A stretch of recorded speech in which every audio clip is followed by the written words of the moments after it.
a nuestro compañero Manuel Conde. Adelante. Muy buenos días a nuestro coordinador José Luis Mendoza, a este gran equipo de comunicadores, a la dirección de este medio, al equipo técnico y sobre todo al pueblo dominicano que nos brinda su atención en el programa de mayor influencia de la radio dominicana. Señores, hoy quiero hablar de una ley que fue promulgada recientemente y es la ley de uso de medios digitales. No obstante haberse aprobado el día 21 de junio del 2022 en la Cámara de Diputados y el 12 de julio de este mismo 2022, no fue sino hasta la semana pasada cuando el presidente de la República la promulgó. Recordemos que durante la pandemia hubo un experimento obligatorio y necesario que tuvo que asumir el Poder Judicial para poder dar continuidad a los procesos judiciales, a las instancias y a las acciones que estaban en curso. Porque, si bien recordamos, durante la pandemia hubo una obligatoria parada de todas las actividades económicas y productivas. Nos encerramos por el tiempo que decretó la autoridad en ese estado de emergencia y eso obligó también al Poder Judicial a tomar medidas para la continuidad del funcionamiento de la justicia, aún menguada, pero sí de alguna manera que se pudiera seguir despachando algunos de los temas que estaban cursando en los tribunales. Ese proceso, ser, vamos a decir, abrupto, nadie estaba preparado para esto, bueno, pues trajo quizá algunos traspiés que dieron la imagen o la impresión de que no estábamos quizá listos para la llamada virtualidad. Funcionó, no funcionó tal vez en la manera en que uno hubiese querido, pero hay justificaciones, claro está, para decir que no tuvo un éxito rotundo, debido a que el cambio fue, vamos a decir, muy abrupto. Fue un tema para el que el Poder Judicial no estaba preparado. Además, tenía la dificultad de que no había una reglamentación, no había una ley marco que permitiera montar esa nueva dinámica de la justicia virtual en una legislación legítima aprobada por el Congreso Nacional.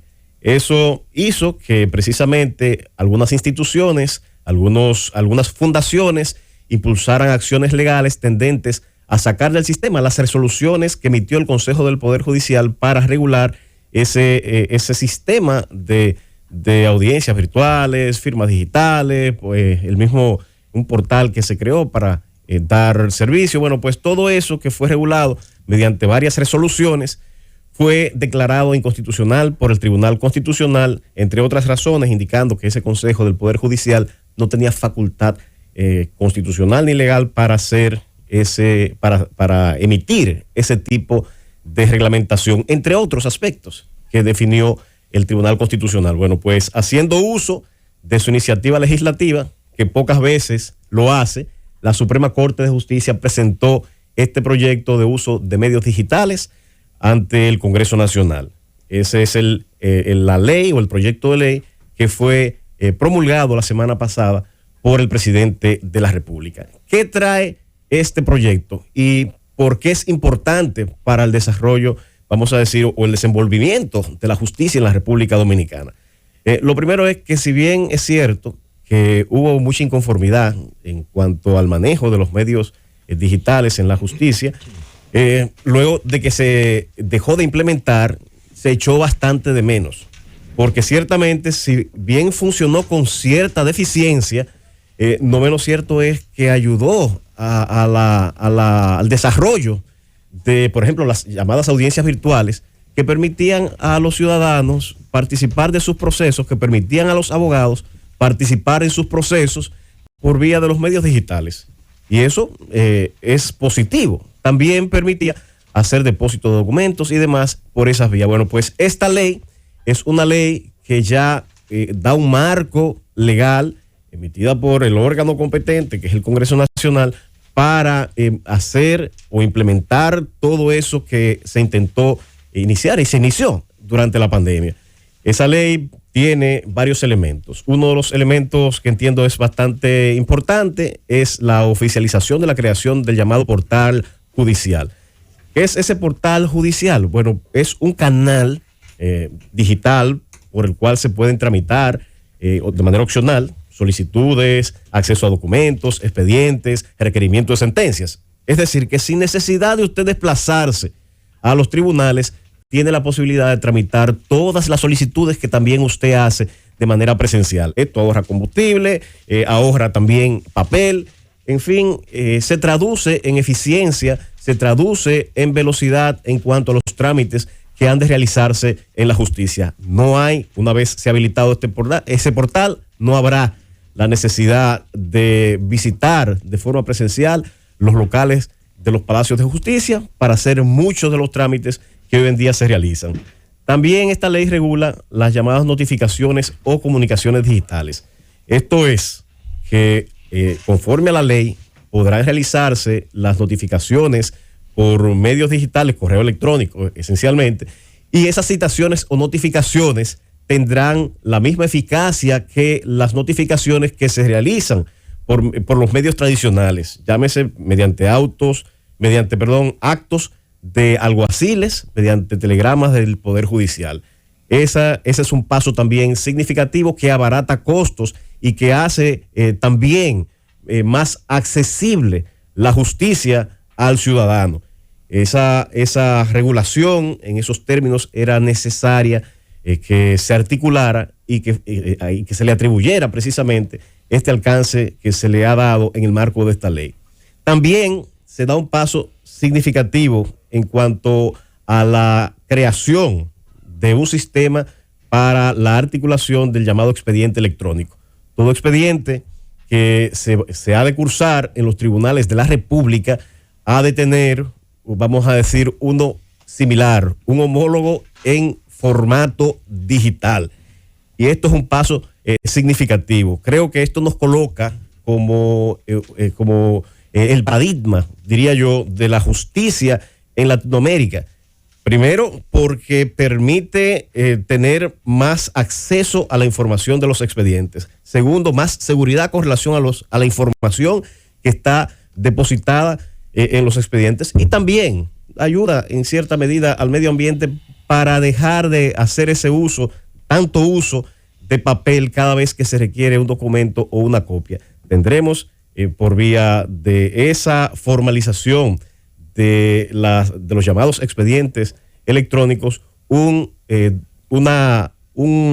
lugar en el mundo digital para guardar toda la documentación vinculada a esos expedientes. Otro elemento también, y que fue muy controvertido durante la pandemia, es la llamada firma digital, así como la firma electrónica cualificada. Muchas veces un juez no está presente o está despachando en otra jurisdicción o se desplaza o lo envían a cubrir otro tribunal y se retrasan los procesos de firmas de las sentencias porque ese juez no está presente.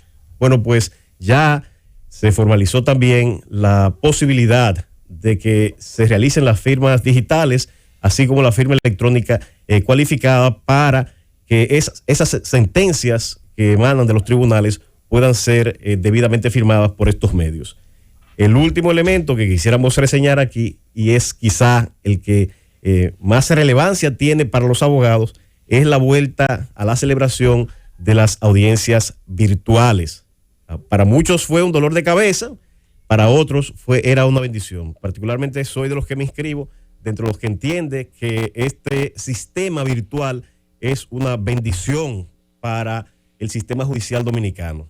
Primero, hace más eficiente la participación de los abogados en las diferentes audiencias, en las diferentes responsabilidades que tienen ante los tribunales.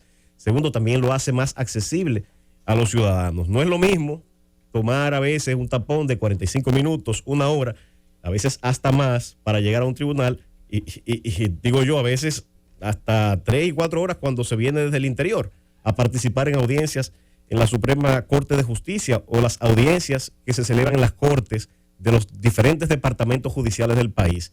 Estas audiencias virtuales permiten estar presentes en las audiencias a los abogados valiéndose de tan solo un dispositivo electrónico. A veces hasta de un simple celular usted puede incorporarse en esas audiencias y participar de forma exitosa. Tiene una excepción y es aquí algo que particularmente pudiéramos criticar. La excepción que tiene es que las audiencias penales no es posible celebrarlas de esta forma. Y también que esa virtualidad es opcional y deben ambas partes estar de acuerdo con ella. De manera que si una de ellas no quiere que se celebre de forma virtual, tendrá el proceso que celebrarse por vía de la presencialidad, por la vía tradicional que se acostumbra.